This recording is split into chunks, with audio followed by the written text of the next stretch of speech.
Chapter 8 اگنوسٹسزم لا ادریت کو بھی انکار خدا کے سلسلے کی ایک کڑی کہا جا سکتا ہے۔ اس عقیدے کے مطابق کہا جاتا ہے کہ ہمیں وجود باری تعالیٰ کا علم و ادراک نہیں ہو سکتا۔ یہ تشکیک کی ہی ایک شکل ہے جس کے مطابق انسانی ذہن کے پاس اتنی معلومات یا عقلی صلاحیت نہیں ہے کہ وہ کسی مطلق صداقت کے بارے کوئی فیصلہ کر سکے، اور خصوصی طور پر خدا کے ہونے یا نہ ہونے کے بارے کوئی حتمی دعویٰ کیا جا سکے۔ انگریزی کی یہ اصطلاح T.H. ہکسلے نے وضع کی تھی۔ دہریت کے برعکس یہ خدا کے وجود کی نفی نہیں کرتے، بلکہ یہ خدا کے ہونے یا نہ ہونے کے قضیے کو معطل رکھتے ہیں کہ انسان کم از کم ٹھیک طور پر ابھی جانتا نہیں۔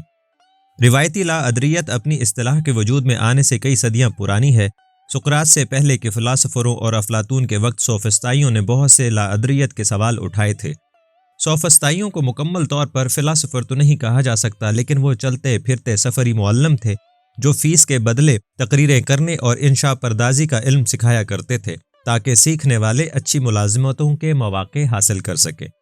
سوفسطائیوں نے باقاعدہ طور پر خالص علم کی جستجو میں کم ہی دلچسپی لی، لیکن وہ اپنی علمی نوعیت کے پیشے کی وجہ سے کسی قادر مطلق خدا یا صداقت کے بارے تشکیک کی حد تک پہنچ گئے تھے، لہٰذا وہ بہت سی روایتی اقدار کو مسترد کرتے تھے۔ سوفسطائیوں کے درمیان سب سے ممتاز مفکر پروٹاگورس تھا۔ وہ یوں اپنے عقیدے کو بیان کرتا ہے کہ ہر فرد کو بذات خود اس دنیا کا تجزیہ کرنا چاہیے۔ اس کا قول تھا، انسان ہی ہر چیز کا پیمانہ ہے۔ مین از دا میئر آف آل تھنگس۔ جدید لا ادریت یورپ میں 18ویں اور 19ویں صدی میں ایک تحریک کے طور پر ابھری۔ ڈیوڈ ہیوم، جس کا پہلے بھی ذکر آ چکا ہے، وہ ایک عظیم لا ادری مفکر تھا۔ وہ ہر طرح کی مابعد الطبیعیات میٹا فزکس کی نفی کرتا تھا اور جانتا تھا کہ ہر طرح کے علم کی کھوج حسیاتی اثرات کی اساس پر ہونی چاہیے۔ خصوصی طور پر اس نے معجزے اور ابدیت کے عقیدے کو ناکافی شہادت کی بنا پر مسترد کر دیا۔ البتہ اپنے اصول کو سامنے رکھتے ہوئے اس نے یہ ثابت کرنے سے گریز کیا کہ کیا خدا نہیں ہے۔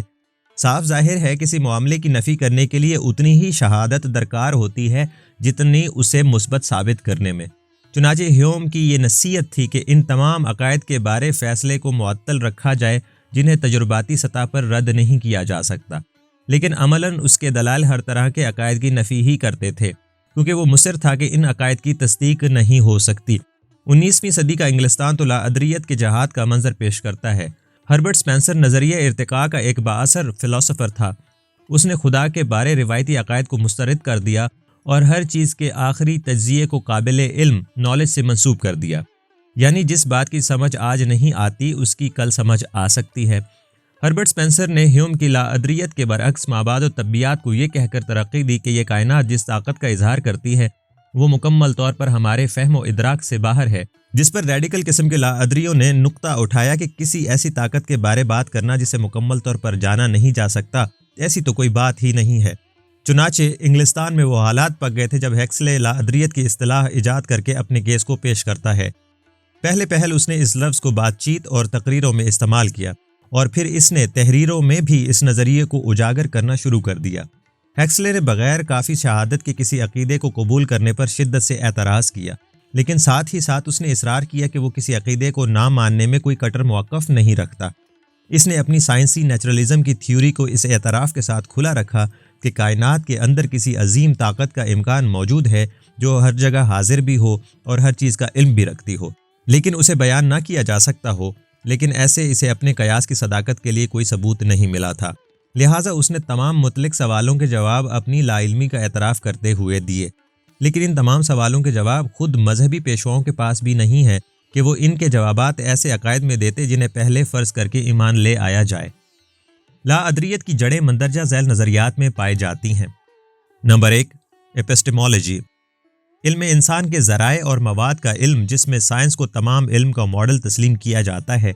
اس کا معیار وہ دانشورانہ طریقہ کار ہے جس میں شہادت کا اچھی طرح معائنہ کرنا ہوتا ہے اور ان قضیوں کے بارے فیصلے کو معطل رکھنا ہوتا ہے جن کے لیے مناسب شہادت موجود نہ ہو۔ نمبر 2، لا ادریت کی دوسری جڑ اخلاقیات میں تھی۔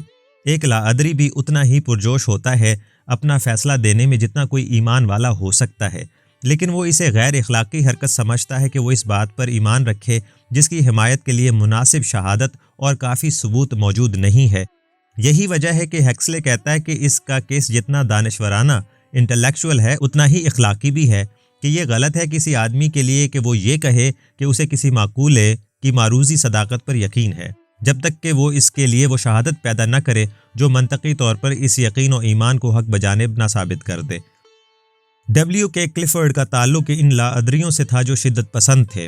وہ اپنی کتاب عقیدے کی اخلاقیات دا ایتھکس آف بلیف 1879 میں لکھتا ہے، یہ بات ہمیشہ ہر جگہ اور ہر ایک کے لیے غلط ہے کہ ناکافی ثبوت کی بنیاد پر کسی بات پر یقین کر لیا جائے، چنانچہ ایسا عقیدہ خواہ سچا ہی کیوں نہ ہو بذات خود گناہ ہے۔ یعنی خدا پر اندھے عقیدے کو بھی وہ شرف انسانیت سے گری ہوئی حرکت اور گناہ قرار دے رہا ہے۔ انسان ہونا ہی عقل سے مشروط ہے، چنانچہ کوئی ایسا یقین و ایمان جو پہلے عقل کی نفی کرے اور اندھے ایمان پر زور دے، وہ دائرہ انسانی سے ہی گری ہوئی حرکت ہے۔ ایسا ایمان تو سب سے پہلے انسان کو انسان ہی نہیں رہنے دے گا، اور اگر انسان انسان ہی نہیں رہے گا تو اندھے عقائد پر اٹھی ایمان کی مقدس عمارت کے معنی کیا رہ جائیں گے؟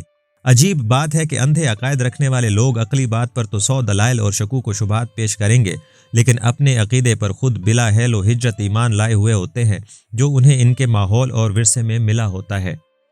لا ادریت کی اٹھان اس ماحول میں ہوئی تھی جب کائنات کا سائنسی علم انسان کو اس حد تک ہو گیا تھا کہ مروجہ مذہبی عقائد کے پاس اپنی صداقت کو منوانے کے لیے اس وقت کے انسانی شعور کے مطابق دلائل اور ثبوت نہیں تھے، لہٰذا خدا پر ایمان تو ختم ہو گیا، البتہ آخری فیصلے کو معطل رکھا گیا کہ ابھی خدا کے نہ ہونے کے بھی مکمل دلائل موجود نہیں ہیں۔ لیکن جب خدا کے نہ ہونے کی بحثیں زیادہ زور پکڑ گئیں تو لا ادریت کے لیے اپنی اس پالیسی فیصلہ پر قائم رہنا مشکل ہو گیا کہ آخری فیصلے کو مزید علم ہونے تک معطل رکھا جائے۔ ابتداً ان کا موقف تھا کہ ہم کسی بات سے انکار نہیں کرتے، ہم صرف یہ کہتے ہیں کہ ہم نہیں جانتے۔ We deny nothing, we simply say we do not know۔ لیکن صداقت پر ایمان کا جب اخلاقی سوال سامنے آیا تو وہ عملاً خدا کی نفی کرنے لگے۔ اب ان کا موقف تھا، ہم نہیں جانتے لیکن ایمان لانا بھی غیر اخلاقی حرکت ہے۔ We do not know but it is immoral to believe۔ یعنی جو لوگ بنا تصدیق خدا پر ایمان رکھتے ہیں وہ غیر اخلاقی عمل کے مرتکب ہو رہے ہیں۔ امریکی ماہر نفسیات اور فلاسفر ولیم جیمز کا یہ کہنا تھا کہ لاادریوں کا خیال جذباتی امر تھا نہ کہ سائنسی فیصلہ۔ جیمز کی دلیل یہ تھی کہ غلطی کرنے کا رسک لینا چاہیے بجائے اس کے کہ سچ کی جستجو کو ترک ہی کر دیا جائے، لیکن لا ادری سچ کی جستجو کو ختم نہیں کر رہے تھے، وہ سچ کے حصول تک فیصلے کو چھوڑ رہے تھے۔ لیکن جیسا پہلے ذکر کیا جا چکا ہے کہ مذکورہ بحث و تمہیز کسی خلا میں نہیں ہو رہی تھی، بلکہ انسان کو فطرت کا علم اور اس پر اتنا کنٹرول حاصل ہو چکا تھا کہ اب توہم پرستی اور تقدس کے نام پر قدیم عقائد کو مزید جاری رکھنا مشکل کام ہو گیا تھا، کیونکہ ایمان کے لیے عقل و دانش پر مبنی دلائل نہیں بلکہ مکمل طور پر داخلی پر اسرار اور رازدارانہ قسم کے مذہبی دعوے اور خرافات سے پر تعویلات تھیں۔ الغرض خدا یا دیوتاؤں کے وجود اور ان کی نوعیت کے بارے سوالات ہمیشہ فلسفی سے وابستہ رہے ہیں اور ان پر بحث ابھی تک ختم نہیں ہوئی۔ البتہ مغرب میں مذہبی زبان کا ہو بہو مطلب لینا اب تقریباً ترک ہو چکا ہے۔ سائنس کی تحقیقات اور انکشافات کے بعد مذہب کی فلسفی کی عمومی تفہیم پر ہی زور دیا جاتا ہے اور زندگی کے امور طے کرنے میں مذہب کا کوئی کردار باقی نہیں رہا ہے۔ البتہ پسماندہ اقوام اور غیر صنعتی معاشروں میں آج بھی مذہب کا اثر و رسوخ ازمن وسطیٰ کی یاد تازہ کرتا نظر آتا ہے۔ خدا کے وجود پر ایمان عقیدے یا کسی داخلی تجربے سے ہی کیا جا سکتا ہے۔ بہرحال اقرار خدا کے لیے مندرجہ ذیل دلائل پیش کیے جاتے ہیں: کائناتی ثبوت، کاسمولوجیکل پروف، فلسفہ غایات، تھیولوجیکل پروف۔ اس نظریے کے مطابق کائنات کے تمام تغیرات کسی مقصدیت سے واقع ہوئے ہیں۔